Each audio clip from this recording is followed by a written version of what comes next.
Semble être ressorti, ça n'était pas le cas. Visiblement le tir d'Arcobello, le puck qui traîne, il est au fond par l'entremise de Calvin Turcauf. Je serais quand même très curieux de voir, ou plutôt de revoir un coach challenge demandé. En tout cas, si c'est but, c'est Calvin Turcauf qui marque en supériorité. On va revoir Arcobello, le poteau, et puis Turcauf qui jaillit. Ouais, c'est le poteau parce que Blazer a détourné du patin. Et Blazer, et au final 7 rencontres disputées pour sa première en National League. Et Lugano qui met le deuxième, encore une fois à la limite du hors-jeu. Les Luganais, c'est Josephs qui parachève le travail. Et la mise est doublée après 4 minutes et 15 secondes, c'est-à-dire une 14 après l'ouverture à la marque.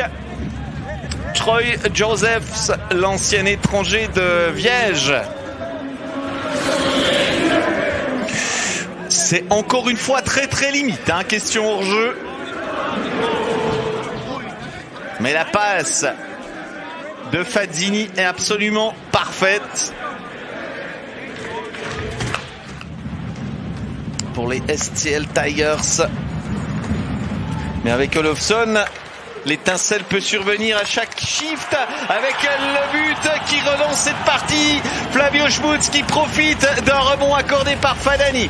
Olofsson a amené le puck, le tir de Grenier et finalement Schmutz qui peut marquer alors que le gardien était encore en train d'essayer de se déplacer.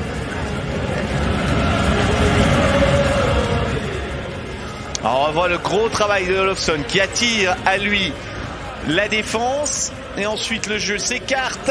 Grenier cherchait peut-être tout simplement cet arrêt de Fadani et ce mauvais rebond accordé.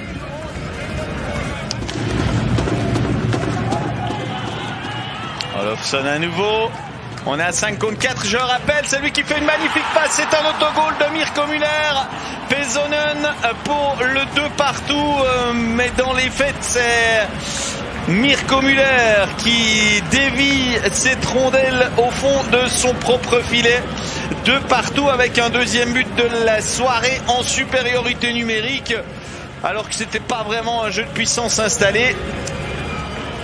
Langnau qui marque son 12e but de la saison dans cette situation de jeu. Et le premier pour Pesonen.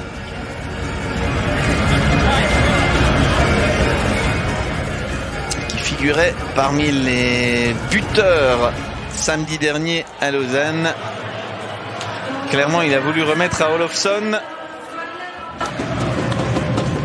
Mais sinon, on n'aura vraiment pas vu grand-chose jusqu'ici. Schilt, Fadani. Encore un tir et c'est 3-2. Le tir d'Huguenin à 13 secondes de la sirène. Quel tir d'Anthony Huguenin qui trouve toute l'arrière-garde tessinoise. Quand je vous disais que Lugano était à côté, ou en tout cas pas loin, eh bien, ça se confirme avec le tir d'Anthony Huguenin qui avait marqué un doublé il y a pile une semaine contre Ajoie. Un premier tir repoussé, mais ça revient très vite. Et Huguenin qui donne l'avantage peu avant la sirène.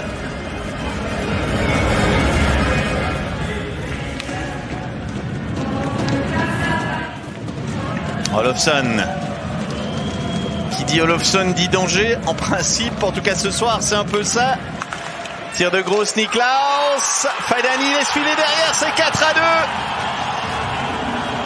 Un puck venu de Gross Niklaus et Olofsson qui ponctue l'affaire.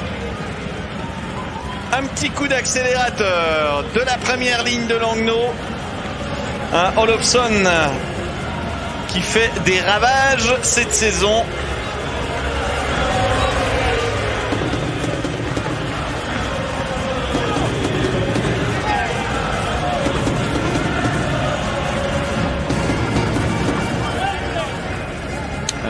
Mieux voir sur ce ralenti le puck qui file entre les jambières.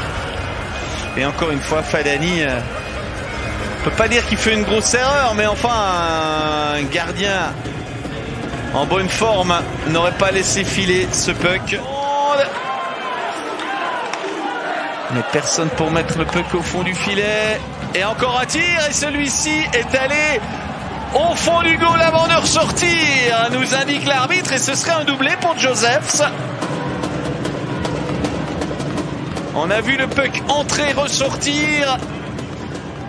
L'arbitre tout près du but a mis un petit peu de temps avant de réagir, mais visiblement il n'y avait guère de doute. Troy Josephs, doublé pour lui.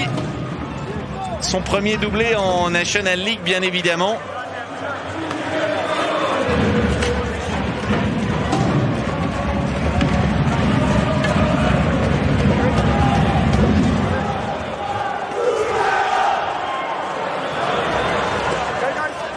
C'est qui pouvait mettre le danger devant la cage. C'est le moment de tirer pour Anthony Huguenin sur la sirène et but.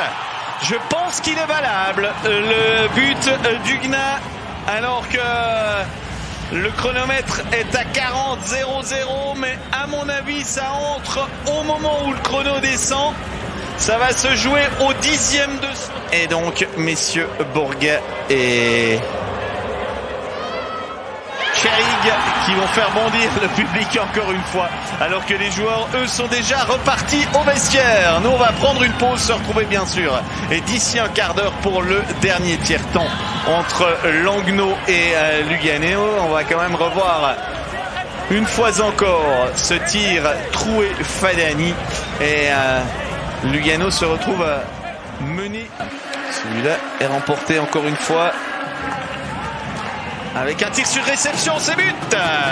5-4, but marqué encore une fois en supériorité numérique avec un tir sur réception d'Udacek qu'on n'a pas vu pendant 59 minutes. Et après 59 minutes et 5/10, il place ce tir qui fait rebondir au moins un peu le suspense. 3e but en 2 rencontres pour Udacek. Libor de son prénom, qui a joué 11 matchs cette saison avec Nizhnekamsk. Superbe tir sur réception. 6 contre 5 pour les 30 dernières secondes dans le camp emmentallois peut-être. Udacek et but. 5 partout à 21 secondes de la fin. Udacek, il est quand même incroyable. On le voit pas pendant 59 minutes. Et tout à coup, il sort de sa boîte, un tir, 2 tirs, 2 buts, égalisation, et on peut presque le dire, on part en prolongation. On peut avoir le sourire, 2 matchs, 2 doublés pour Udacek. On n'est quand même pas dupe, hein. Tout n'a pas été parfait pour lui. Mayer, il a été victime aussi de la chute d'Ernie devant lui. Ça l'a probablement perturbé, cette chute. Mais pour les tontons flingueurs, un nombre assez impressionnant de tirs, pas toujours cadré. Et là, c'est une rupture à 3 contre 1 avec le but de Pesonen qui offre la victoire aux Tigers. Ils n'auront pas eu besoin de 5 occasions. 2 suffiront pour marquer les 2 points contre 1 du côté des Bianconeri qui ont raté le coche un peu plus tôt. Mais finalement... c'est assez logiquement que Langnau s'impose, non pas en vue des tirs cadrés, mais du scénario du match. Parce que les Luganais ont mis longtemps à être vraiment supérieurs à leur adversaire. Et puis là, Fadani se laisse avoir par beaucoup plus expérimenté et malin que lui. Fallait aussi avoir la technique, hein.